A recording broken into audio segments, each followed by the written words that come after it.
పెరిగిపోయే ఏ కారే లేదు కొట్టవే లేదు ఏ వీధి కొళ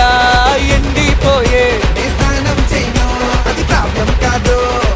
ఆలోచించను రేపటి మాట పండగ చేస్తానే నిలిచిన చోట నమ్ముకున్నోళ్ళే నా వాళ్ళంట వెన్ను పొడిచారు పర్లేదంట ఎర్ర గుస్తే కులా